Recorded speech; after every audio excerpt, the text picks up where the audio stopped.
सरस्वती जी ने लक्ष्मी जी से कहा, मैं बहुत परेशान हो गई हूँ लक्ष्मी, मैं बहुत परेशान हो गई लक्ष्मी। लक्ष्मी जी ने सरस्वती जी से पूछा, क्यों परेशान हो गई सरस्वती, बात क्या है? सरस्वती के भ्रमण का समय भी है ब्रह्म मुहूर्त। आज भी हमारे यहाँ के बुजुर्ग कहते हैं जरा पढ़ने के लिए सुबह उठाकर, बोलते कि नहीं बोलते? कहते हैं। तो बच्चे कहते हैं मम्मी सोने दो ना, और माता पिता को मालूम है सरस्वती के भ्रमण का समय है ब्रह्म मुहूर्त।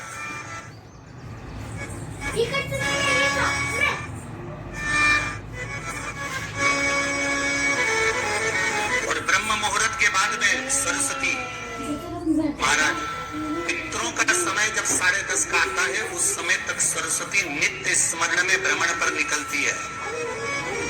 सुबह ब्रह्म मुहूर्त से लेकर सुबह 10:30 बजे तक बच्चा जिस चीज को पढ़ेगा वो भूल नहीं सकता, ये पक्की गारंटी है। इसलिए स्कूलों का जो समय होता था वो सुबह का होता था। स्कूलों का समय दिन का नहीं होता था, सुबह का 7 बजे स्कूल चालू हो जाता था और अच्छी अच्छी क्लासें पहले ली जाती थी। नियम था स्कूलों का, मैथ की क्लास, साइंस की क्लास, फिजिक्स, केमिस्ट्री आदि का जितनी भी क्लासें होती थी वो पहले ली जाती है। उसके बाद में जो साधारण क्लासें होती थी वो क्लासें बाद में ली जाती थी 10:30 के बाद।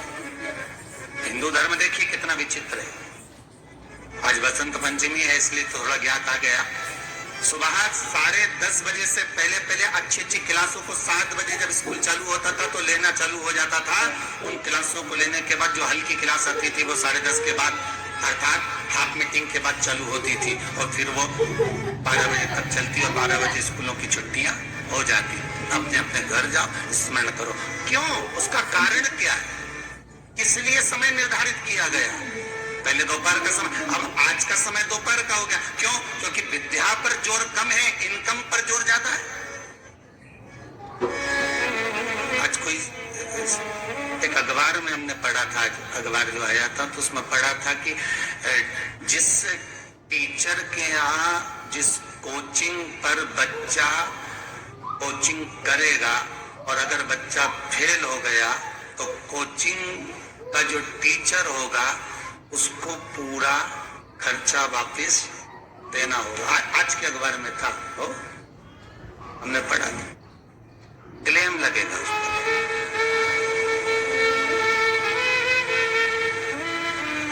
क्या पढ़ाया, क्या सीख दिया?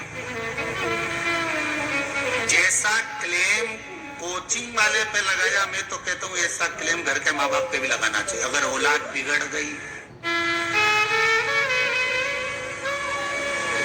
होना चाहिए नहीं होना चाहिए? माँ प्रथम गुरु है, पिता दूसरा गुरु है। कमाने के साथ साथ बच्चों में संस्कार देने का काम घर के माँ बाप का होता है। बांस गीला होता है, उसको कितना भी नवा लो, बांस जब सूख जाएगा नवाओगे तो टूट जाएगा। तो घर के माता पिता को चाहिए अगर बच्चा गलत काम कर रहा है तो उसको सुधारने का पहले क्लास से लेकर ही उसको संस्कारवान बनाया जाए, उसको नम्रता का भाव दिया जाए, उसको आदर का भाव सिखाया जाए। सीखिए, दादाजी को प्रणाम करो, दंडवत करो। चलो, एक बार माता सरस्वती जी ने लक्ष्मी जी से कहा, मैं बहुत परेशान हो गई हूँ लक्ष्मी।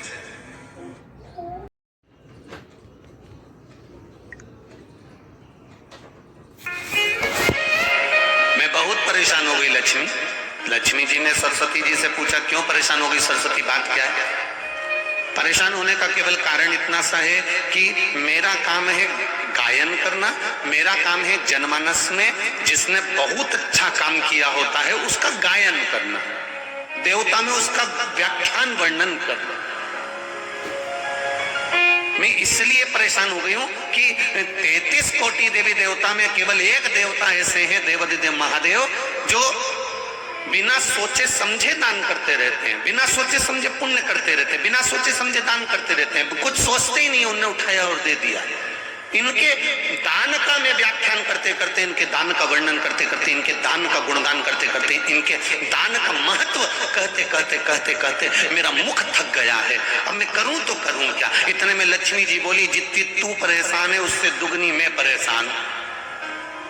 अब लक्ष्मी जी ने जैसे कहा कि मैं परेशान, तो सरस्वती जी ने पूछा कि तू क्यों परेशान है? अरे भोलेनाथ जी का क्या है, कहीं पर भी चले जाते हैं, किसी को भी देख लेते हैं, एक लोटा कोई पानी चढ़ाते दिखता है, तुरंत खड़े होकर कह देते हैं जा, तेरे पास में संपदा की कभी कमी नहीं होगी। अब वो तो के आ जाते हैं, लक्ष्मी जी कर रही, इतनी ड्यूटी बढ़ गई, इतनी ड्यूटी बढ़ गई कि मुझे दौड़ दौड़ कर उनके यहाँ संपदा देने जाना पड़ता।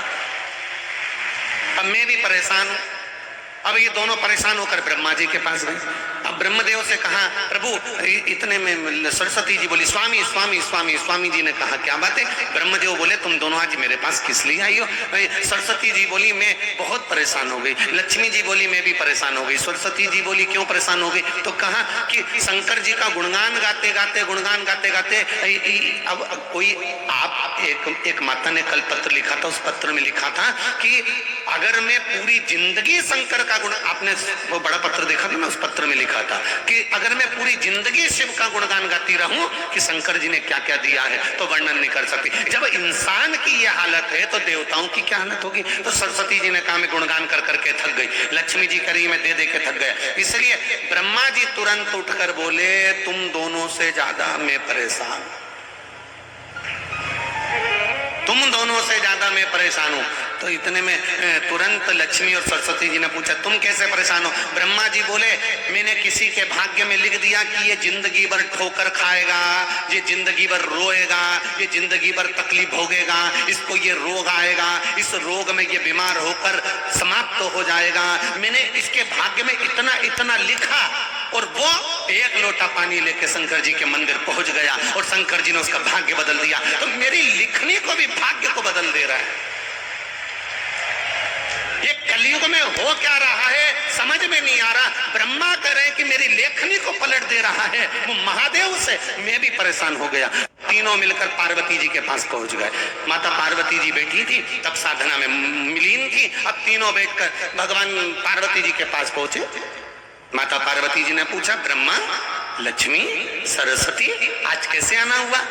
सरस्वती जी बोली हम बड़े परेशान हो गए, तुम्हारे पति तब पुण्य कर रहे, तब पुण्य कर रहे, इतना दान कर रहे कि हम बोल बोल के थके जा रहे। लक्ष्मी जी दे दे के थकी जा रही है। अच्छा, और ब्रह्मा जी तुम कैसे आए? ब्रह्मा जी बोले मैंने ललाट पर लिखा था कि ये दुख भोगेगा, तकलीफ भोगेगा, कष्ट भोगेगा, इसकी किस्मत में कभी मकान नहीं रहेगा, इसकी किस्मत में कभी जमीन नहीं रहेगी, इसकी किस्मत में संतान नहीं रहेगी, इसकी किस्मत में ऐसा रहेगा। मैंने कितना कितना लिखा था, पर वो लोटा भर के शंकर जी को जल चढ़ाता है और देवाधिदेव महादेव प्रसन्न होकर उनके भाग्य को बदल देते हैं। हम तीनों परेशान हो गए, इसलिए हम अपनी नौकरी छोड़ने के लिए आए हैं। हमें अब यहाँ सर्विस करना ही नहीं, जब हमारी चले ही नहीं तो हम करके करेंगे क्या? पार्वती मैया आप कुछ कहो। पार्वती जी बोली मेरा पति मेरे कहने में कभी नहीं चलता, मेरे कहने में चले ही नहीं तो मैं बोलूं क्या उसको? वो मेरे कहने में चलते तो मैं कह देती। फिर भी अगर आप कह रहे हो तो मैं बात करती हूँ। पार्वती जी भी शिव जी के पास गई, लक्ष्मी, सरस्वती, ब्रह्मा तीनों चारों शिव जी के पास गए। भोलेनाथ जी को एक लोटा जल चढ़ाया। शंकर जी प्रसन्न हो गए। प्रसन्न होते से ही बोले मांगो तुम्हें क्या चाहिए? इतने में ब्रह्मा जी बोले तुम ही देख लो, अब भी हो गया।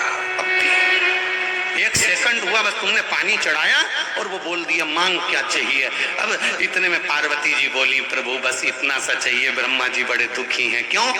इनने भाग्य में लिखा कि इसको ये दुख आएगा, इनने भाग्य में लिखा कि इसकी औलाद नहीं होगी, इनने भाग्य में लिखा कि इसको ये बीमारी आएगी, तुमने पलट क्यों दिया? ब्रह्मा जी तुम समझ नहीं सकते।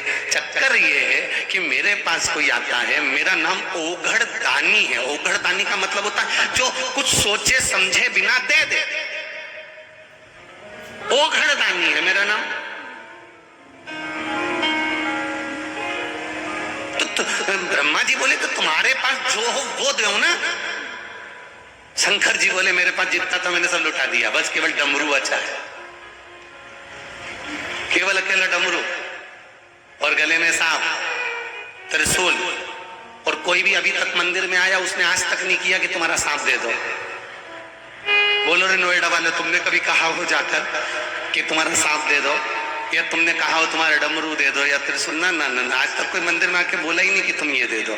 जो भी आता है अच्छी चीजें मांगता है। तो शिव जी बोले मेरे पास जो था मैंने सब दान कर दिया, मैं तो खुद शमशान में रहता हूँ, वहां पर कुछ भी नहीं रहता, और गुफा के अंदर रहता हूँ, वहां भी कुछ नहीं रहता, इसलिए तो फिर तुम ये बोलना बंद कर दो। शंकर भगवान बोले मैं बोलता हूँ, तुम देने जाते ही काहे को? कौन ने कहा कि तुम जा?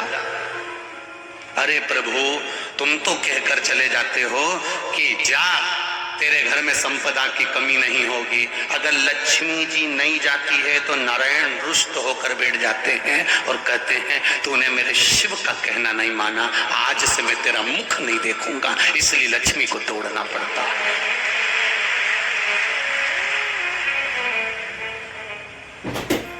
देवता भाग्य बना सकते हैं, देवता तुम्हारा भाग्य लिख सकते हैं, देवता भाग्य का लिखा तुम्हारे सम्मुख में ला सकते हैं। केवल भाग्य को बदल सकता है तो वो देवाधिदेव महादेव बदल सकता है। जो रावण को लंका दे सकता है, बाणासुर को हस्त दे सकता है, भस्मासुर को भस्म करने का आशीर्वाद दे सकता है, तो एक चोर को कुबेर बना सकता है, वो कोई साधारण नहीं हो सकता है। एक चोटे को जो चोरी करने शंकर के मंदिर गया है उसको कुबेर बना दिया।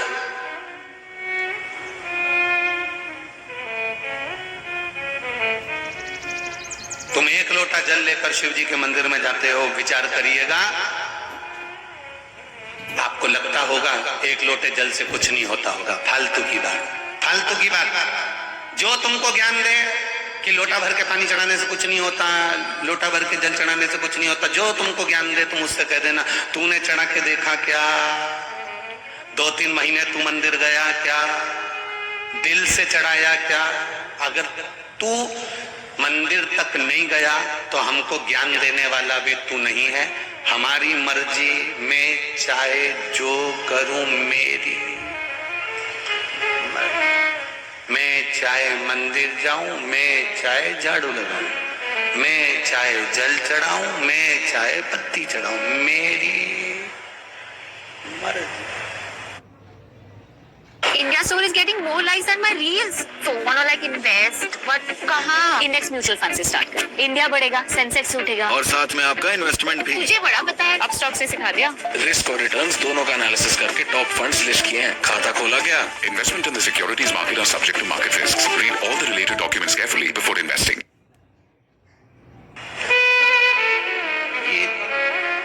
ना तो मैंने तुझसे पूछा ना पूछा, क्या है? श्री शिवाय नमस्तुभ्यम, श्री शिवाय नमस्तुभ्यम, क्या है? क्या है? ये तो विद्येश्वर संहिता में लिखा है श्री शिवाय नमस्तुभ्यम।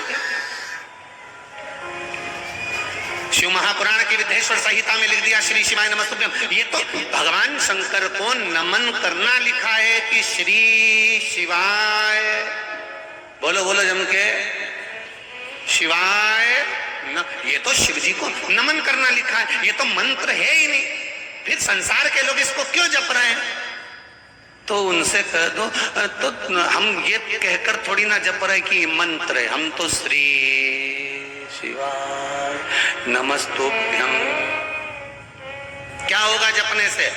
शिव महापुराण की कथा कहती है, विद्येश्वर संहिता कहती है, जिसके मुख से श्री शिवाय नमस्तुभ्यम मंत्र निकलता है, जाप निकलता है, शब्द निकलता है, हजारों पाप भस्म होते हैं। और उसके मुख का दर्शन अगर कोई कर लेता है तो अश्वमेध यज्ञ का पुण्य आ जाता है। केवल मुख का दर्शन कर लेने से, श्री शिवाय नमस्तुभ्यम बोलने वाले का मुख का दर्शन कर लेने से एक आना। इसलिए आपसे कहा था किसी शिवालय में जाएं, जल चढ़ाने के लिए जाएं, आपको डरना नहीं है। जल चढ़ाते समय आपके मुख से आवाज निकलना चाहिए, श्री शिवाय।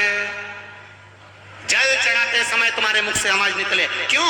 अगर पास में खड़ा हुआ व्यक्ति कुछ नहीं बोलेगा, उसके कानों में भी अगर ये मंत्र जाएगा, पलटकर तेरा मुख का अगर वो दर्शन भी कर लेगा तो संसार सागर से पार उतर जाएगा। केवल दर्शन कर लेने वाला। जपो, जपाओ, सब बोलिए एक बार जमकर, श्री शिवाय नमस्तुभ्यम। प्रैक्टिकल जरूर कर।